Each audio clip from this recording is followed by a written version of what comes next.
여러분, 신부와 목사와 랍비가 만났습니다. 그래서 서로 이제 사역을 이야기하면서 헌금을 받으면 어떻게 처리하냐 이렇게 이제 서로 이야기를 한 거예요. 그러니까 신부가 먼저 이야기했습니다. 우리 교회는 헌금을 받으면 하나님 거, 그러니까 헌금을 하나님 거 하고 그 본인들 챙기고 어떻게 나누냐 했는데, 신부가 우리 교회 그 천주교에서는 땅바닥에 줄을 갖다 딱 꺼놓거나 헌금을 팍 던진다는 거예요. 그래가지고 오른쪽에 떨어지면은 하나님 거, 왼쪽에 떨어지면은 우리 거다는 거예요. 그러니까 그 이야기 듣고 목사가 우리는 그렇게 하지 않는다고, 우리는 어떻게 하냐면은 원을 딱 그려놓거나 헌금을 팍 던졌는데 원 안에 들어간 거는 하나님 거, 원 밖에 떨어진 거는 우리 거라고 그렇게 이야기한 거예요. 그러니까 랍비가 그거는 좀 문제가 있지 않냐. 당신들 선을 꺼놓고 당신들이 헌금을 던질 적에 왼쪽으로 딱 던져버리면은, 의도적으로 왼쪽으로 던져버리면은 그게 당신들 의도적으로 할 수가 있고, 원을 그린다지만 원을 커다랗게 그리면은 뭐 다행인데 조그맣게 그려놓고 던져가지고 본 밖에 떨어지면 당신들 다 가지면 그런 좀 문제가 있지 않냐.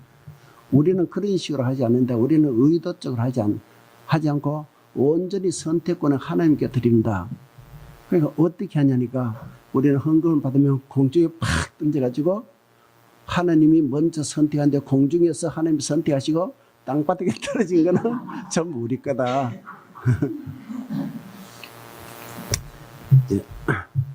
두 자매가 사는 집이 있었대. 근데 그 두 자매가 사는데 그 집 대문은요, 그 나무 대문인데 비만 오면은 나무가 이제 불어가지고 문이 잘 안 열린 거야. 삐걱삐걱 잘 안 열리니까. 그러니까 그 자매가 이제 문도 잘 못 거치니까 비만 오면 그 문을 여기서 이제 도끼 갖다가 문을 제끼는 거야. 제껴서 여는 거야. 근데 하루는 그 교회 신임 목사님이 신방으로 온 거예요. 그래서 신방으로 왔는데 마침 비가 온 거예요. 어떤 신임 목사가 밖에서 배를 확 눌렸는데 띵동 한 거예요. 그런데 속에서 소리가 들리는데 그 소리 듣고 담임 목사가 놀라가지고 도망을 가버렸다는 거예요. 그래서 무슨 소리냐면은, 야 영화야, 담임 목사님 신방 오셔서 도끼 가져와. 여러분, 제가 요즘 유머 능력이 좀 떨어져가지고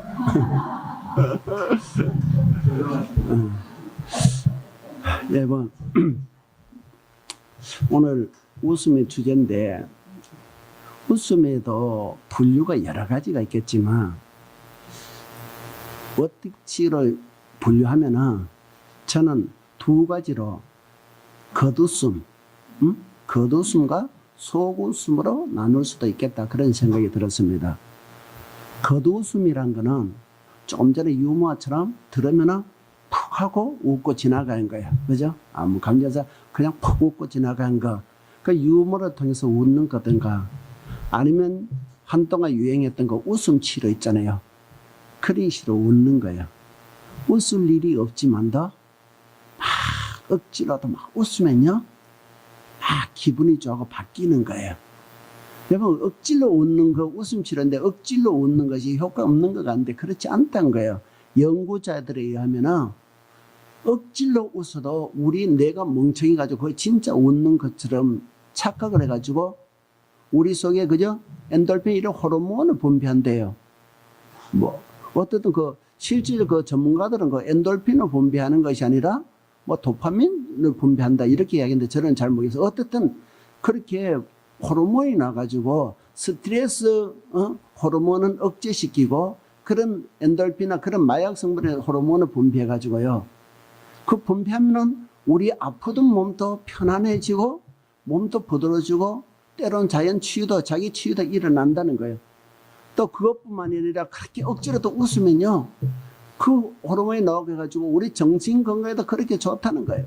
여러분, 실제로 그렇잖아요. 우리가 우울증 들고 마음이 헐지게요, 막 억지로 한 30분, 30초만 한번 웃어보십시오. 그러면 우리 마음이 바뀐다니까요. 근데 어떻든 이런 웃음이 정말 웃을 것이 없는데 이런 웃음으로도 웃으면요. 우리가 몸도 좋아지고 정신건강도 좋아지고 기분도 좋아지고 그러다 보면 인생도 바뀐다는 거예요. 여러분 일리 있잖아요. 그래서 여러분 억지로 웃는 게 굉장히 중요해요. 그저께인가도 보니까 TV에 보니까 군대에서도 막 웃음 그거 하더라고. 좀 황당하긴 하더만 우리 애들 보고. 군대에서도 막사했어요. 군인들이 막 억지로 막 웃으면서 땡글땡글 뒹구더라고요. 근데 여러분 자전거 웃는 게 중요한 거예요. 겉웃음일지언정 웃으면요 우리가 치유되고요 우리 삶이 바뀔 수가 있어요. 근데 여러분 그런 겉웃음은요 막 웃고 즐겁게 하지만 사실은 우리 속 마음까지 치료하지 못해요. 그죠? 우리의 마음속에 깊은 감동을 주고 울림이 있고 그러지는 못해요. 그래서 그런 웃음을 저는 겉웃음이라고 그렇게 해요. 표면적인 웃음. 근데 그런 웃음이 있는 반면에 속웃음이 있습니다. 정말 속 깊은 곳에서 우리 마음이 웃는 거예요. 그죠? 소리내 웃는 것도 있지만 우리 속에서 막 기쁨이 넘쳐나가지고 감당할 수 없어서 웃는 그런 웃음. 그런 웃음은 우리의 상처를 치유하고 우리 한을 치유하고 우리의 마음을 치유하는 그런 웃음이란 말이에요. 며칠 전에 제가 TV에서 강호동 씨가 하는 소리 들었어요. 강호동 씨는 천하장사, 그죠? 민속시험대 천하장사 출신 있잖아요. 그런데 이분이 하는 이야기 들으니까 씨름 선수들이 운동 열심히 그 운동 훈련할 적에 정말 그 훈련을 시키는 감독이나 이런 사람들이요 굉장히 혹독하게 시킨대요.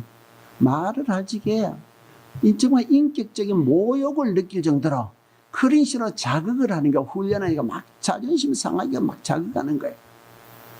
그런데 선수들은 그 말을 왜 그렇게 하는지 알면서도요 그 이야기를 들으면 상처를 받는다는 거예요. 그래서 더 막 자존감이 상하고 자존심이 상하고 때로는 심하면 우울증에 걸리고 막 그렇게 한다는 거예요. 근데 그것 때는요 아무리 심리치료가를 데려다가 치유한다고 해도 그 치유가 안 된대요. 근데 그때 딱 하나 완벽하게 치료할 수 있는 게 있다는 거예요.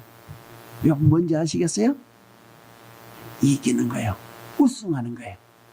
시합에 나가지 이겨가지고요 트로피를 딱 받으면요 그 모든 한과 서름이 그 순간 깨끗하게 치료돼 버린다는 거예요. 일리 있죠, 그죠? 제가 이번 주 안에 이 설교를 준비하면서 사라의 웃음이 그런 웃음이었던 것 같다 이런 생각을 했습니다. 오늘 본문 6절 7절에 이런 내용이 기록되어 있어요. 6절을 보면 사라가 이르되 하나님이 나를 웃게 하시니 듣는 자가 다 나와 함께 웃으리로다. 또 이르되 사라가 자식을 젖먹이겠다고 누가 아브라함에게 말하였으리요마는 아브라함의 노경에 내가 아들을 낳았도다 하니라. 그가 이야기하기요 사라가 이야기를 하나님이 나를 웃게 하셨다는 거예요. 원문을 그냥 그대로 하면요 하나님이 나에게 웃음을 가져왔다는 거예요. 그래서 이 소식을 들은 모든 사람이 나와 함께 웃게 될 거라. 여러분 하나님이 사라가 지금 웃는 소리가 막 들리는 것 같잖아요. 막 벌떡벌떡 기뻐가지고 춤추면서 하나님이 나를 웃게 하겠다고 막 이렇게 춤추며 떠드는 거예요. 왜 사라가 이렇게 떠드냐면은 사라가 그동안 과거에는 사라가 이렇게 웃는 사람이 아니었단 말이에요. 웃지 않아서가 그런 게 아니라 사라가 웃을 수가 없는 사람이었어요. 우리가 다 알다시피 사라는 본래 아기를 못 낳았단 말이에요. 근데 제가 반복해서 말씀드렸다시피 그 당시만 해도 자녀들을 낳지 못한 것은 하나님의 신의 은총에서 제외됐다는 거예요. 모든 사람들이 자녀를 낳는데 그런데 자녀를 낳지 못한 것은 신의 은총에서 제외된 그런 삶이었어요. 그런데 사라가 자식을 잉태할 수가 없었단 말이에요. 그러니까 여러분, 그 사라의 인생은요, 그 자녀를 못 낳는 것, 낳지 못한 것 때문에 너무너무 힘들고 고통스러웠던 그런 인생이었어요. 여러분, 우리 과거에 우리 한국에도 그렇잖아요. 우리 한국 사회도 매한가지였거든요. 지금 시대는 아들과 딸을 구별해 낳는 시대가 아니에요. 오히려 아들 낳으면은 비행기 타고 딸을 낳으면은 아들 집에 뭐 부엌에서 아니야. 아들을 낳으면 아들 집 부엌에서 죽고 딸을 낳으면 비행기에서 죽는다. 그런 말이 있죠. 아들을 낳으면요. 호강은 그는 아들 집에 가서 부엌에 일하다가 죽는 거고, 딸을 낳으면은 비행기 타고 여행하다 죽는다. 그런 말이잖아요. 여러분, 진짜 그러지 않아요? 진짜 딸을 낳으면 요즘은 비행기 타거든요. 축하합니다. 여러분, 정말 그렇습니다. 그래서 이 시대는 아들이 아니라 아들, 딸 구별하지 않는 것이 아니라 딸을 구별하여 놔야 돼. 그래 이제 인생이 편해지는 거예요. 그런데 여러분, 우리나라도요, 수십 년 전만 해도 그러지 않았어요. 우리 어릴 때만 해도 여성이 시집 가서 아들을 낳지 못하면 죄인이었어요. 그죠? 시집 가서 아들을 낳아서 대를 이어주는 것이 여성이 기본적인 책임이었어요. 이유는 어떻든 간에 아들을 낳지 못하면 그 집에서 소박을 맞아도 할 말이 없었어요. 소박 맞는다는 말이 무슨 말인지 알죠? 아내 대접을 못 받는다는 거예요. 그래서 아들을 낳아주지 못하면요, 남편이 그 대를 일으켜서 다른 여자를 안방에 데려와도 항의도 못했어요. 그게 우리나라였단 말이에요. 근데 오늘 본문이 아브라함과 사라가 사는 이 시대에 그곳에도 매크리 했단 말이에요. 그곳에서도요, 여자가 시집 가서 아들을 낳아 대를 이어지 못하면 그 죄였어요. 근데 사라가 그랬다는 거예요. 여러분, 아들 낳는 게 사람의 능력으로 되는 게 아니잖아요. 예수가 노력한다고 되는 게 아니잖아요. 그야말로 아들을 낳고 자식을 낳는 것은 하나님이 신이 은총을 베풀어 주셔가 줘야 한 거지 인간의 능력 바뀌잖아요. 그래서 성경에도 보면 시편 127편 3편을 보면 보라 자식들은 여호와의 기업이요 태의 열매는 그의 상급이로다. 자식은요 하나님의 선물이에요. 하나님이 주신 선물이에요. 그런데 이것을 하지 못하고 임신을 못했다? 하나님의 은총에서 지혜된 거예요. 다른 말로 해서요, 저주받은 인생과 같은 거예요. 근데 사라가 그런 인생이었단 말이에요. 꿈을 갖고 아브라함께 시집 왔는데요, 그게 좋은 가정, 정말 자식들과 행복히 사는 그런 꿈을 갖고 왔을 거 아니에요. 근데 몇 년이 지나도 자식이 안 생긴 거예요. 1년 지나고 5년 지나고 10년이다 자식이 안 생긴 거예요. 여러분, 이만큼 갑갑한 일이 어디 있겠어요? 고기를 들 수가 없잖아요. 여러분, 우리 시대도 지금도 그렇잖아요. 우리 시대도요, 실패만 거듭하면요 주변 사람들이 다 떠나게 돼 있어요. 그렇죠? 우리가 살다가 어쩌 실수로라도요 한 번쯤은 성공을 해야 돼. 그런데 계속 하는 것마다 안 되고 엎어지면요 사람들이 떠나간다니까. 아무 잘못이 없어도요 떠나가요. 왜 그러냐면 뭔가 재수가 없는 것처럼 그런 사람처럼 여겨져요. 거기에 운이 따르지 않는 사람들은 가까이 하면요 뭔가 그것이 자기에게도 옮겨올 것 같은 그런 찜찜한 마음이 뭔가 우리 속에 있는 거예요. 그래서 일이 잘 풀리지 않으면 사람들이 다가오지 않아요. 사라도 그랬을 거 아니에요. 이 당시에는 지금은 우리가 이성이 발달한 시대고 과학이 발달한 시대예요. 그런데 이 당시만 해도 그렇지 않아요. 훨씬 더 신중심의 사회고 신화적인 그런 시대였어요. 그죠? 그런 시대에 신의 은총에서 지혜됐다. 그런 거는 여러분 정말 끔찍한 이야기죠. 아무도 다가오지 않아요, 여러분. 그래서 아브라함과 사라의 가족에도요 점점 시간이 지나면서 자식이 생기지 않으면서 5년 10년 지나면서 사람들은 멀어지는 거예요. 자기 가족들만이 그 많은 사람들 속에 도시 속에 공동화된 것처럼 섬처럼 그렇게 살아가고 있는 거예요. 여러분, 사라가 얼마나 고통스럽겠어요. 자기 때문에 자기 가족들의 남편까지도 사람들에게 외면받고 있고 멀어지고 있고, 자기 때문에 그 가족의 대가 이어지지 못하고, 여러분 얼마나 갑갑하겠고 얼마나 힘들겠어요. 여러분, 사라가 웃을 수 있겠냐고 여러분. 그런데 어느 날 하나님이 나타나가지고 내가 지시할 땅 가나안 땅 가면 자식을 주겠다 하니까 여러분 눈이 번쩍 뜨이지 않겠냐고요. 그러니까 그 가족들이 다 보따리 사들고 가나안 땅에 왔다는 거예요. 꿈에 부풀어 왔을 거예요. 근데 가나안 땅에 왔는데요, 그것이 와서도 자식이 안 생기는 거야. 1년 지나고 2년 지나고 5년 지나고 10년 지나도요 자식이 안 생긴 거예요. 그렇게 꿈에 부풀었던 사라의 마음이 어떻겠어요? 아무래지지 않겠냐고요. 하나님의 약속조차도 그 하나의 희망, 정말 하늘에서 내려온 동아줄 같은 그 동아줄이었는데 그것조차도 효과가 없는 거예요. 썩은 동아줄처럼 느껴지잖아요. 그러니까 사라가요, 그 마음이 점점 어두워지고 얼굴 표정이 찌그러지고 어두워진 거예요. 마치 죽은 사람처럼 그렇게 찌그리고 다니고 있는 거예요. 그런 표정을 보면서 주변 사람들이 어떻게 행복하겠냐고요. 그렇죠? 근데 그랬던 사라가 오늘 본문에 읽었듯이 오늘 본문에 이러면요 기뻐서 펄펄 뜨는 거예요. 사라가 이르되 하나님이 나를 웃게 하시네, 듣는 자가 다 나와 함께 웃으리다. 펄떡 뛰면서요 기뻐 춤추게. 마치 뭐 인생의 팡파리가 올린 것 같잖아요. 여기에 어두운 점이 하나도 있습니까? 아무것도 없어요. 자신감이 지금 넘쳐나는 거예요. 사라가 자식을 낳아서 젖을 먹을 것이라고 누가 말할 수 있었겠냐. 그런데 봐라, 내가 이 늙은 아브라함에게서 자식을 낳았다. 여보, 얼마나 기쁘면 좋겠어요. 자식을 낳아서 기쁜 것도 있었을 건데요, 제 생각에는 자식을 낳아서 기쁜 것도 있었지만 자식을 놓으면서 자신은 하나님께서 버림받았다, 하나님의 은총에서 제어되었다, 그것이 아니라는 것이 증명이 됐잖아요.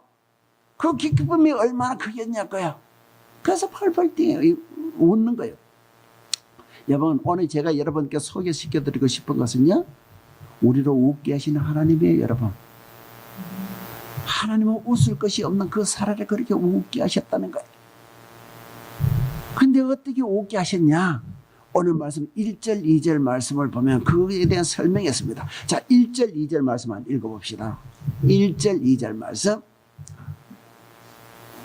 자, 여기 앞에도 있습니다. 화면에. 자, 넘어가고, 예. 아이고, 1절 2절 없구나. 예. 자, 1절 2절 한번 보겠습니다. 성경을 읽어야겠습니다. 자, 함께 읽도록 하겠습니다. 1절 2절 시작. 여호와께서 말씀하신 대로 사라를 돌보셨고 여호와께서 말씀하신 대로 사라에게 행하셨으므로 사라가 임신하고 하나님의 말씀하신 시기가 되어 노년에 아브라함께 아들을 낳으니. 하나님이 사라에게 어떻게 하셨다는 거예요?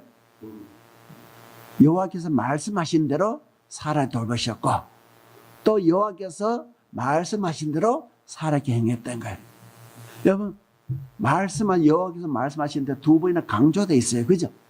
두 번이 연달아 되어 있어요. 한 번만 여호와께서 말씀하신 대로 사라를 돌보셨고 사라에게 행하셨다 이렇게 해도 되는데 굳이 여호와께서 말씀하신 대로 두 번이나 넣었다는 건 뭐예요? 하나님이 약속하신 대로 말씀하시고 약속한 대로 그대로 행하신 분이란 걸 강조하는 거예요. 여러분, 하나님이 그렇게 강조하신 거예요. 하나님이 그런 분이란 거예요. 하나님은 우리에게 약속하신 대로 말씀하신 대로 반드시 지키는 분이라는 걸, 그걸 강조하는 거예요. 여러분, 하나님은 아브라함과 사라가 자식을 주지 않는다고 흔들리고 넘어질 때 그때도 하나님은 그들을 돌보셨다는 거예요. 그들이 넘어져가지고 자기 스스로의 방법을 찾아낼 때 그때도 하나님이 그들을 살피셨다는 거예요. 이 부분은요, 우리는 이 땅에서 하나님이 자식을 주지 않으니까 이 가나안 땅에서 이대로 살다가 늙다가 자식이 없고 죽고 망할 것 같아서 그렇게 근심해서 했었는데 하나님이 그때도 그들을 돌보시고 그들에게 행하셔가지고 그들을 웃게 만드셨다는 거예요. 여러분, 하나님은 우리를 웃게 만드신 분이란 거예요. 여러분, 그렇죠? 여러분, 시편에서도 보면요, 하나님을 웃게 해주신 분으로 묘사하는 부분이 있어요. 자, 시편 다음에 넘어갑시다. 자, 우리 한번 읽어봅시다. 시작.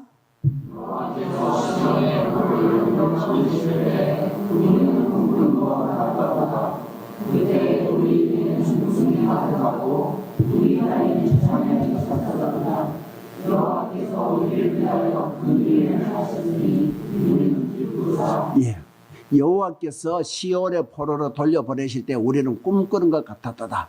여러분, 이 시편은요, 이스라엘이 바벨론 포로로 70년 살고 해방돼 가지고 자기 족으로 돌아올 때 그때를 배경으로 하는 시예요. 그동안 이스라엘의 그 주로 멤버들은요, 바벨론의 포로로 잡혀가지고 그곳에서 포로로 살고 있었어요. 족을 뺏기고 족은 나라를 잃고 포로가 돼가지고 그 바벨론의 그 강대국 밑에 가서 포로로 종으로 살고 있으니까 여러분, 그 삶이 얼마나 비참했겠습니까? 그래서 성경에 읽어보면 이 사람들이 저녁마다 바벨론 옆에 있는 그 강가에 나가지고 조국 예루살렘을 바라보면서 울었다는 거예요. 조국이 그렇고 고향 산천에 눈앞에 선하고 거들르는 데서 그 강변에 서가지고 조국을 향하여 밤마다 눈물을 흘렸다는 거예요. 그리웠어요. 하지만 그들로서는 조국으로 돌아갈 방법이 없었어요. 왜냐하면 그때마다 그 바벨론은요, 너무나 강하고 큰 나라였어요. 그 족을 향하여 눈물을 흘리고 있지만 그들로서는 방법이 없었고, 그래서 그들은 날마다 슬퍼하고 아파하고 그렇게 살 수밖에 없었던 거예요. 70년 포로 생활이 지나면은 하나님이 예루살렘에 돌아가게 해주겠다, 그 약속이 있었던 거예요. 그런데 여러분, 그 당시에 그 상황은요, 그런 약속을 갖고 있었지만 그 상황은 전혀 그러지 못했어요. 바벨론의 나라는 너무나 강고하고 너무나 크고 강했어요. 근데 자기들은 나라도 잃고요, 이제는 나라에 가면 자기들 사는 나라는 비피해가지고 광야처럼 황폐한 땅으로 변해버렸고, 지도자들 모두 바벨론에 와서 그렇게 살고 있는 거예요. 종으로 살고 있는데 거기서 무슨 힘이 있어가 독립하겠습니까? 하는 방법이 없었어요. 돌아간 상황들은 전혀 그런 일이 되지 상상도 못했습니다. 근데 여러분, 그 포로성이 70년이 가까울 때 갑자기 그 지역에서요, 국제 정세가 막 변동이 일어난 거예요. 그 중동 정세가 회오리 치기 시작한 거예요. 70년이 가까우니까요, 그 바벨론의 나라의 변방했던 성경을 바사라거나 페르시아가요, 그 조그만 나라가 갑자기요 점점점 커지게 시작하더니 그 나라가요 바벨론을 먹어버린 거예요. 변방의 나라가. 그러면서 파사시대가 온 거예요. 파사시대가 오니까 그 페르시아 왕 고레스가요, 그 바벨론을 무너뜨리고 일어선 그 고레스가 유대 포로들을 갖다가 고향으로 돌아오게 보내준 거예요. 여러분, 이것은 천천히 이루어진 거 아니에요. 천천히 이루어진 거, 어느 날 갑자기 확 되어버린 거예요. 그러니까 유대 백성들이요, 그 종으로 사던 유대 백성들이 우리벙벙해가지고 실감도 나지 않았는 거예요.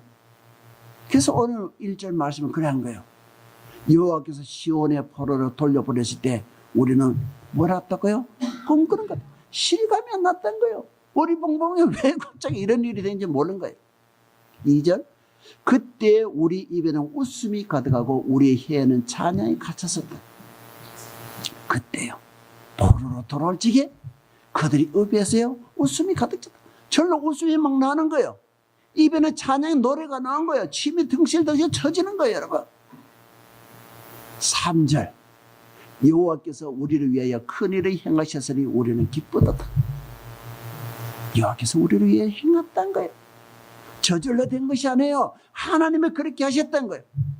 하나님이 그 약속하신 대로, 그 말씀하신 대로 그렇게 행했다는 거예요. 그래서 우리는 뭐예요? 기쁘다, 찬양하는 거예요.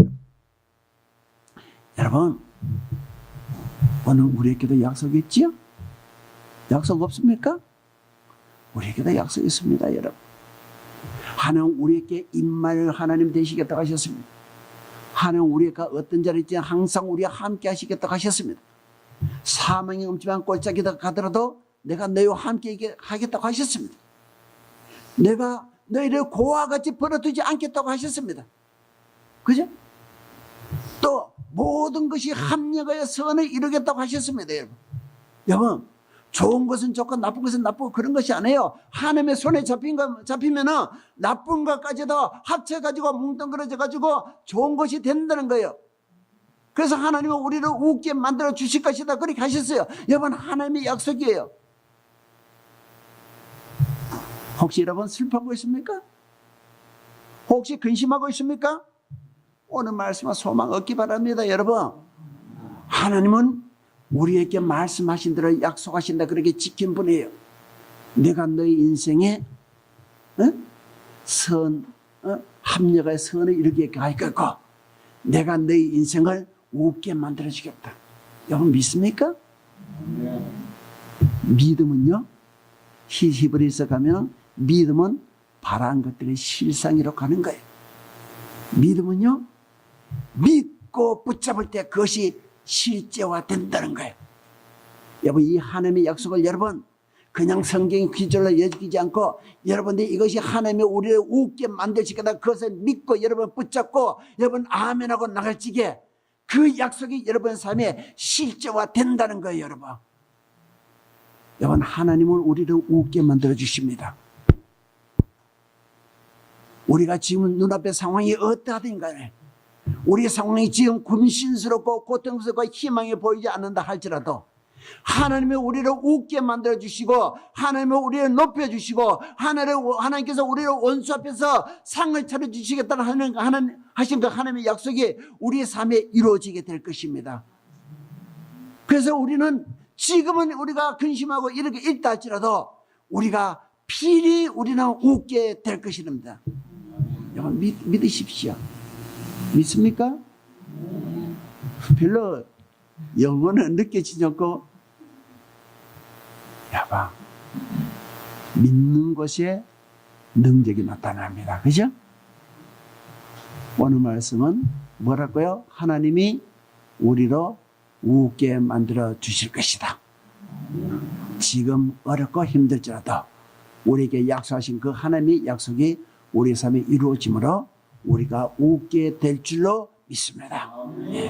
다 함께 우리 찬양하도록 합시다.